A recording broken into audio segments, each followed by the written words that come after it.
तो दोस्तों नमस्कार, मैं हूं अनिल और रेसलिंग सुपर धमाल में आपका स्वागत है।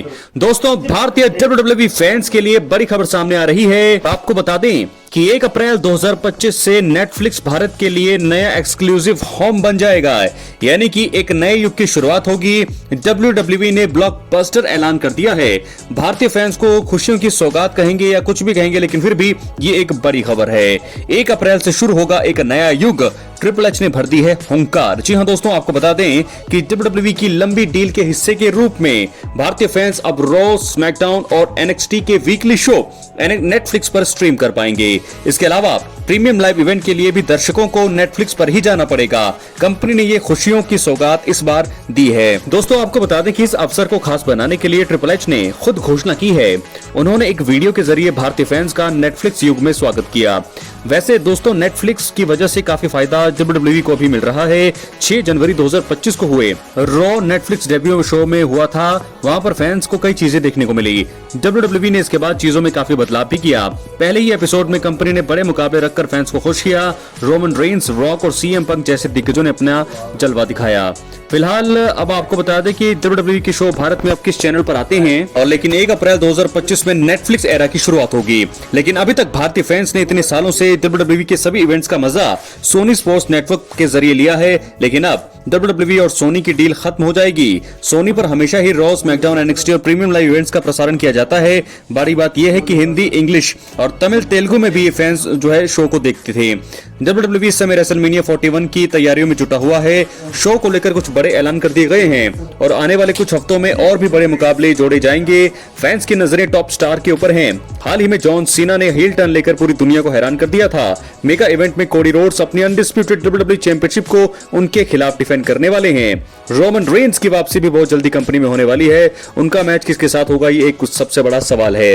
रिपोर्ट्स के मुताबिक बात की जाए तो CM पंक और रॉलिंस से उनकी धमाकेदार टक्कर हो सकती है। लेकिन फिलहाल बड़ी खबर यह है कि WWE ने ब्लॉकबस्टर ऐलान कर दिया है। 1 अप्रैल 2025 को टीवी पर आप WWE को नहीं देख पाएंगे, आप देख पाएंगे नेटफ्लिक्स पर। नेटफ्लिक्स पर आपको जाना पड़ेगा, वहां पर प्रीमियम लेना पड़ेगा और वह तभी जाकर के आप चाहे रॉ हो, चाहे स्मैकडाउन हो, NXT हो, प्रीमियम लाइव इवेंट सभी जो है 1 अप्रैल से आपको देखना पड़ेगा। तो रॉ नेटफ्लिक्स का डेब्यू तो हो चुका था रॉ में नेटफ्लिक्स का, लेकिन अब पूरा ही जो है स्मैकडाउन, NXT और सब कुछ आप देखेंगे 1 अप्रैल 2025 से नेटफ्लिक्स पर, यानी कि टीवी के साथ, सोनी के साथ WWE की डील हो रही है खत्म। क्या है आपकी राय, अपनी राय कमेंट बॉक्स में जरूर दें।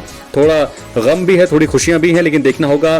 टीवी पर हमारी देखने की आदत है, लेकिन अब मोबाइल पर देखना होगा। नेटफ्लिक्स पर WWE का प्रसारण अब किया जाएगा। क्या है आपके थॉट्स, रिएक्शन, राय कमेंट बॉक्स में जरूर दें। लेकिन दोस्तों आपको बता दें कि अगर आप रेसलिंग सुपर धमाल चैनल को सब्सक्राइब करने के बाद ऑल पर क्लिक करेंगे, नोटिफिकेशन की बेल बजाएंगे, तो आपको जैसे तैसे हर प्रकार की खबरें जो है WWE से जुड़ी हुई यहाँ पर मिलती रहेंगी। इसलिए चैनल पर एक्टिव रहें। सब्सक्राइब करने के बाद ऑल पर क्लिक करें।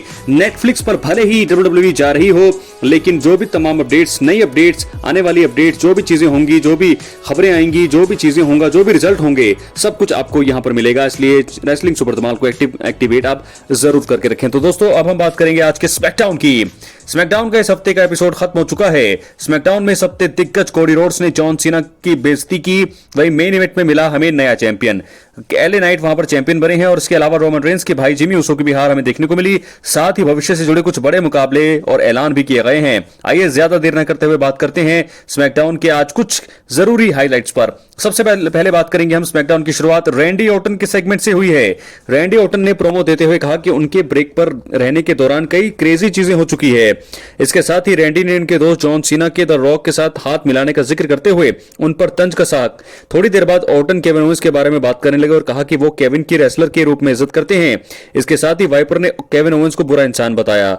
रैंडी ऑर्टन ने दावा करते हुए कहा कि केविन ओवेंस को दूसरों से जलन होती है। रैंडी ने आगे कहा कि केविन ने कोडी रोड्स पर इसलिए हमला किया क्योंकि उनके पास अनडिस्प्यूटेड WWE चैंपियनशिप मौजूद है। रैंडी ऑर्टन ने दावा किया है कि केविन ओवेंस की तुलना में सैमी ज़ेन बड़े स्टार बन चुके हैं, इसलिए प्राइज फाइटर ने उन्हें अपने हमले का शिकार बनाया। रैंडी ऑर्टन ने केविन ओवेंस के WWE में अधिकतर टाइटल जीतने और 2 बार रेसलमेनिया को मेन इवेंट करने का जिक्र करते हुए कहा कि केविन ओवेंस को कभी संतुष्टि नहीं होती है। वहीं अंत में रैंडी ऑर्टन ने केविन ओवेंस को पंट किक लगाने की धमकी देते हुए कहा कि वो साबित कर देंगे कि पैट मैकेफी WWE के दूसरे सबसे बेहतरीन पंटर हैं। तो दोस्तों ये थी रैंडी ऑर्टन का सेगमेंट जो उन्होंने आज शुरुआत की स्मैकडाउन की। इसके बाद बात करेंगे हम बियांका बेलेयर के सेगमेंट की। बियांका बेलेयर ने प्रोमो देते हुए वुमेन्स एलिमिनेशन चेंबर मैच जीतने और रेसलमेनिया 41 में वुमेन्स वर्ल्ड चैंपियनशिप मुकाबले में जगह बनाने को लेकर बात की। इसके बाद बियांका ने नियोमी को के जेड कारगिल का हमलावर होने के बारे में बात करते हुए कहा कि उन्हें इस चीज पर विश्वास नहीं है। इसके बाद बियांका ब्लेयर ने नियोमी को बुलाकर उनसे इस बारे में पूछा तो वो इधर उधर की बातें करने लगी। हालांकि बियांका ब्लेयर द्वारा सख्ती से पूछे जाने पर नियोमी ने जेड कारगिल पर हमला करने की बात स्वीकारी। इस दौरान दोनों भावुक भी नजर आई। वहीं बियांका ने नियोमी को की सच्चाई का पता चलने के बाद उनका साथ छोड़ने का फैसला किया।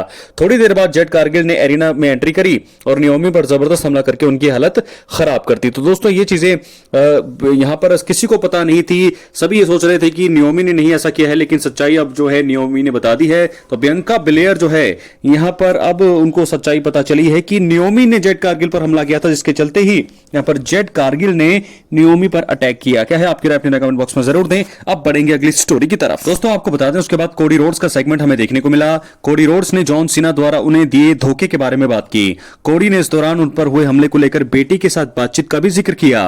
कोडी रोड्स ने यह भी कहा कि वो एक दिन अपनी बेटी को बताएंगे कि सीना ने गिव अप कर दिया है। इस दौरान अमेरिकन नाइटमेयर ने 1970 में उनके पिता से शुरू हुई कहानी के पिछले साल रेसलमेनिया में खत्म होने का भी जिक्र किया। कोडी रोड्स ने अनडिस्प्यूटेड डब्ल्यूडब्ल्यूई चैंपियन के रूप में उनके रन के 300 दिन के ऊपर से होने के बारे में बात की। वहीं अंत में कोडी ने सीनेशन लीडर जॉन सीना को ग्रैंडेस्ट स्टेज पर उनसे टाइटल जीतने के लिए ललकार दिया है। तो बहुत ही तगड़ा यह सेगमेंट रहा कोडी रोड्स का, बहुत ही ब्रूटल सेगमेंट रहा। और एक बात तो तय है कि रेसलमेनिया 41 में अब आने वाला है बहुत ही तगड़ा मजा। तो ऐसे में बहुत ही बड़ा मैच होगा। यहां पर कोडी रोड्स की आंखें आप देख सकते हैं किस प्रकार जो है अभी भी घाव से भरी हुई है, अभी भी जख्म है, लेकिन फिलहाल बहुत ही बड़ी यहां पर उन्होंने प्रोमो दिया है। तो उसके बाद जो मेन इवेंट हुआ स्मैकडाउन के मेन इवेंट में शिंस्के नाकामोरा और एलए नाइट के बीच यूएस चैंपियनशिप मुकाबला हुआ और यहां पर नए चैंपियन बन गए हैं शिंस्के नाकामोरा के खिलाफ एलए नाइट। जी हां दोस्तों, आपको बता दें कि शिंस्के नाकामोरा ने एलए नाइट के खिलाफ मैच में अपनी यूएस चैंपियनशिप डिफेंड की। इस मुकाबले में शिंस्के और नाइट ने एक दूसरे को कड़ी टक्कर दी। यही नहीं, मुकाबले में जमकर ड्रामा भी देखने को मिला। मुकाबले में एक वक्त जब ऐसा आया जब नाकामोरा ने एलए नाइट पर मिस्ड फेंका, लेकिन वो हट गए और ये चीज रेफरी की आंखों में चली गई। रेफरी की हालत खराब होने के बाद भी दोनों सुपरस्टार्स ने फाइट करना जारी रखा, लेकिन आखिर में एलए नाइट ने शिंस्के नाकामोरा को स्टील चेयर पर बीएफटी मूव हिट करते हुए पिन किया। जल्दी ही नए रेफरी ने आकर पिन करते हुए एलए नाइट को विजेता घोषित कर दिया और वो एक बार फिर नए यूएस चैंपियन बन चुके हैं। तो विजेता है एलए नाइट और एलए नाइट के चैंपियन बनने के साथ ही स्मैकडाउन के शो का भी अंत हुआ। तो दोस्तों बहुत ही बड़ा ये स्मैकडाउन था और बहुत ही चीजें हमें अच्छी देखने को मिली। रैंडी ऑर्टन का तगड़ा सेगमेंट देखने को मिला, उसके बाद कोडी रोड्स का भी बहुत ही तगड़ा और ब्रूटल सेगमेंट हमें देखने को मिला। ड्रू मैकिंटायर और जिमी ऊसो का मैच हुआ। ड्रू मैकिंटायर ने उस मुकाबले को जीता।